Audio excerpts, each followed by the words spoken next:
இன்றைக்கு நாம் தியானிக்க இருக்கிற வசனம் ஏசாயா 66ஆம் அதிகாரம் 13வது வசனம். ஒருவனை அவன் தாய் தேற்றுவது போல் நான் உங்களை தேற்றுவேன், நீங்கள் எருசலேமிலே தேற்றப்படுவீர்கள். இன்னைக்கு கர்த்தர் நமக்கு கொடுத்திருக்கிற வார்த்தை, ஒருவனை அவன் தாய் தேற்றுவது போல். இப்போ ஆற்றி தேற்றி பலப்படுத்த உங்களுக்கு ஒருவரும் இல்லை, உங்களுடைய கண்ணீரை துடைக்க ஒருவரும் இல்லைன்னு நீங்கள் இன்னைக்கு கவலைப்படலாம். இன்னைக்கு கர்த்தர் உங்களுக்கு சொல்கிறார், அவர் ஒரு தாய் தேற்றுவது போல உங்களை நான் தேற்றுவேன், நீங்கள் எருசலேமிலே தேற்றப்படுவீர்கள். ஏன்னா நம்முடைய தேவன் எப்படிப்பட்டவர்? அவர் சர்வ வல்லமையுள்ள தேவன். அவருக்கு வானம் அவரது சிங்காசனம், பூமி அவரது பாதப்படினே ஏசாயா 66:1 பார்க்குறோம். ஏன்னா கர்த்தருடைய கரம் பராக்கிரமம் செய்யும், கர்த்தருடைய கரம் ஆளுகை செய்கிற கரம் இல்லையா?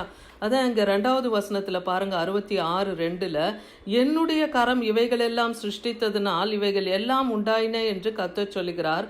ஆனாலும் சிறுமைப்பட்டு ஆவியிலே நொறுங்குண்டு என் வசனத்துக்கு நடுங்குகிறவனையே நோக்கி பார்ப்பேன்.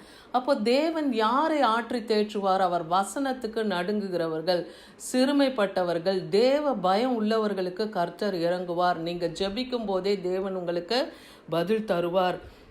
என்ன இன்னைக்கு சொல்கிறாரு? அதே ஏசாயா 66:4 பாருங்கள், நான் கூப்பிட்டும் மறு உத்தரவு கொடுக்கிறவன் இல்லாமலும், நான் பேசியும் அவர்கள் கேளாமலும், அவர்கள் என் பார்வைக்கு பொல்லாப்பானதை செய்து நான் விரும்பாததை தெரிந்து கொண்டது நிமித்தம் நானும் அவர்களுடைய ஆபத்தை தெரிந்து கொண்டு அவர்களுக்கு திகில்களை அவர்கள் மேல் வரப்பண்ணுவேன்னு சொல்கிறாரு.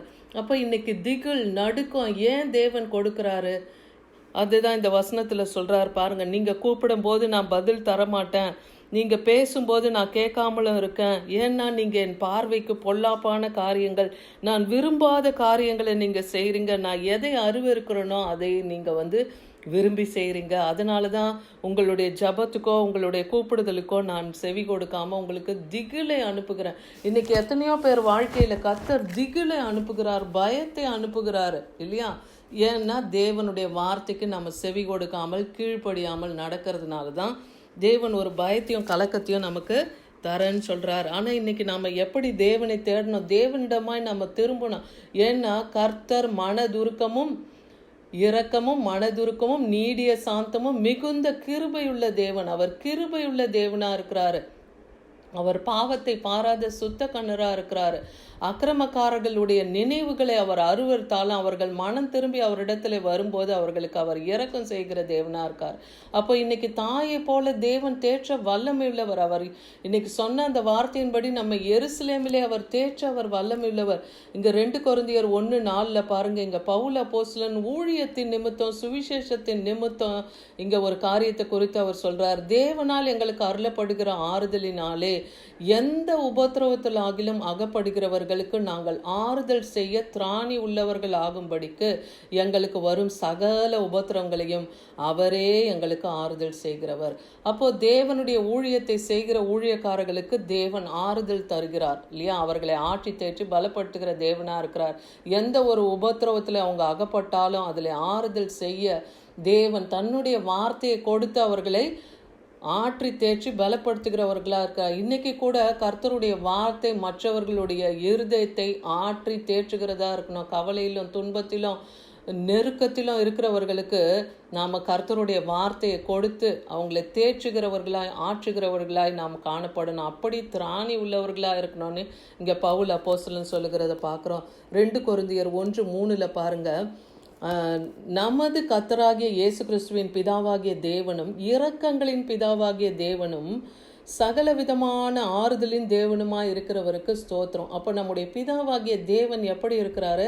அவர் இரக்கங்களின் பிதா இல்லையா? அவர் இரக்கம் செய்கிற தேவன், சகல விதமான ஆறுதலின் தேவனாய் நமக்கு இருக்கிறார். அப்போ நம்ம இக்கட்டு காலத்தில் நம்ம கர்த்தரை நோக்கி கூப்பிடும் பொழுது அவர் நம்முடைய எல்லா இக்கட்டுகளிலிருந்தும் நம்மை நீங்களாகி ரட்சிக்க அவர் வல்லமையுள்ளவர்.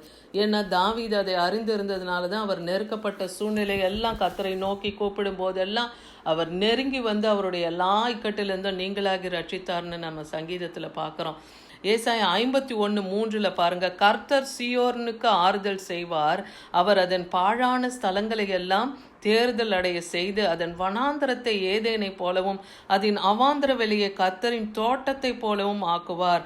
சந்தோஷமும் மகிழ்ச்சியும் துதியும் கீத சத்தமும் அதிலே உண்டாகும். அப்போ இன்னைக்கு துக்கப்பட்டு ஆறுதல் இல்லாமல் தேற்றிய ஒருவரும் இல்லாத அநேக குடும்பங்கள் இருக்கலாம். இன்னைக்கு கர்த்தர் சொல்லுகிறார், நான் சீயோனுக்கு ஆறுதல் செய்வேன்னு சொல்றார். அவர் அதன் பாழான ஸ்தலங்களை எல்லாம் என்ன பண்ணுவாரா, தேறுதல் அடைய செய்து அதன் வனாந்தரத்தை நான் ஏதேனை போல, நம்முடைய வாழ்க்கை இன்னைக்கு வனாந்தரத்தை போல காணப்படலாம். இந்த பிரச்சனையிலேருந்து எப்படி வெளியே வரணும்னு தெரியாத சூழ்நிலையில் கூட நாம் இருக்கலாம். அப்படிப்பட்ட நமக்கு உங்களுடைய வனாந்தர வாழ்க்கை ஏதேன் தோட்டத்தை எப்படி இந்த பூமியில் தேவன் உண்டாக்கி வைத்திருந்தாரோ அதே போல் உங்கள் வனாந்தர வாழ்க்கையை ஏதேனை போல மாற்றுவேன். அதன் அவாந்தர வெளியெல்லாம் நான் கர்த்தரின் தோட்டத்தை போலவும் அவர் ஆக்க வல்லமையுள்ளவர். அந்த எல்லையில், நீங்கள் பாழான ஸ்தலமாக இருக்கிற அந்த எல்லையில் இன்னைக்கு கர்த்தரை துதித்து பாடி அவரை கீர்த்தனம் பண்ணும் பொழுது அந்த கீத சத்தம் அதில் உண்டாகும். அப்போ துதி எடுக்கும் போது தான் அந்த இடத்துல பிரச்சனைகளுக்கு முடிவு உண்டாகும். துதிக்கும் போது தான் அந்த சத்ருவின் போராட்டத்திலிருந்து விடுதலை உண்டாகும். தேவன் நம்மை ஆற்றி தேற்றுவன்னு சொல்கிறார். அப்போ துதி நமக்குள் காணப்படணும். நம்ம கூடாரத்திலே துதியின் கம்பீர சத்தம் கேட்கும்போது தேவன் நமக்கு ஆறுதல் செய்வார். ஏசாயா 40:1 பாருங்க, என் ஜனத்தை ஆற்றுங்கள் தேற்றுங்கள்னு சொல்கிறார். அப்போ கர்த்தருடைய ஜனத்தை எப்படி ஆற்றி தேற்ற முடியும்? கர்த்தருடைய வார்த்தை தான் இல்லையா? அதான் அவர் எல்லா முகங்களிலிருந்தும் தேவன் கண்ணீரை துடைக்கிற தேவனாக இருக்கு. அவரிடத்துல நாம் மனம் பொருந்தி வரும்போது, நம்மை தாழ்த்தும் போது, நம்முடைய அக்கிரமங்களை எல்லாம் தேவனிடத்துல சொல்லி முறையிட்டு தேவனிடத்துல நாம் அந்த மன்னிப்பை பெற்றுக்கொள்ளும் போது தேவன் நமக்கு ஆறுதல் செய்வார். இன்னைக்கு அவர் வாக்கு தந்தது போல, ஒருவனை அவன் தாய் தேற்றுவது போல நான் உங்களை தேற்றுவேன், நீங்கள் எருசலேமில் தேற்றப்படுவீர்கள்னு சொன்ன அந்த வார்த்தையின்படி தேவன் நம்மை ஆற்றி தேற்றி பலப்படுத்த அவர் வல்லமையுள்ளவராக இருக்கிறார். நாம் தேவனிடத்தில் முறையிடுவோம். கர்த்தர் நம்முடைய காரியங்கள்ல இருந்து நமக்கு ஒரு விடுதலையை கட்டளையிடுவார். ஆமென்.